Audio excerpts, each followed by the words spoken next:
Hi everyone. This quick lesson is going to be a little bit of a demo for some binomial probability type questions. So here comes the first one. So we have been given the following: a binomial distribution. We know that the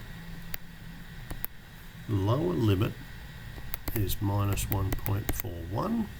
and the upper limit we don't know. It is a standard curve, so being a standard curve, we would have that mu equals 0 and sigma equals 1. It was stated that it was a standard curve, and we've been told here that the probability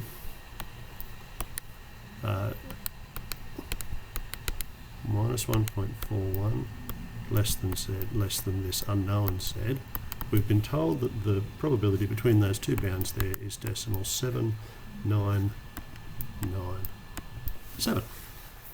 Now we cannot assume that these are symmetrical. In fact, I don't think they will be symmetrical.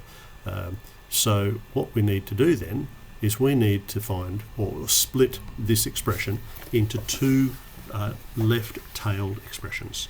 So pretty much what we would say then is we're looking at the probability that z is less than little z, subtract the probability that minus 1.41 is less than z. Now, it's not necessarily obvious why I wrote those things that I did. Let's just take a little bit of an idea of this. That little area there is the probability that z is less than minus 1.41. So that's the one here.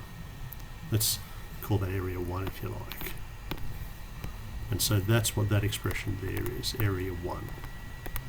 If I just put that sort of in inverted commas. And the probability that z is less than this unknown z, well that's a great deal larger. That's this left tail runs all the way past that one, all the way down to negative infinity. Let's call that bit area 2. So area 2, the big blue bit, minus area 1, the little red bit, would leave us the difference. It would leave the bit that we're working with. I cannot stress enough the importance of drawing a diagram and shading parts of the diagram. Now, I know your calculators can do areas to the left or areas to the right, or areas in between if the central ones are symmetrical, but the problem with this was the central area was not symmetrical. So what do we do? Well, I'm going to get my calculator going. There it is.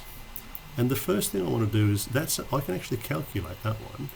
So let's go on to the stats menu. We'll do distributions, normal distribution. Now this is one where I know the z-score and I'm interested in the area. So that's F2, the cumulative one. So I'll go from negative, pretty much infinity, up to minus 1.41 as an upper limit on a standard curve with sigma 0 and mu equals 1. And let's draw that. There it is. The area is 0.079. So this, I'll just tidy this up a bit. I've had this stuff written down. So this becomes probability that minus 0.079,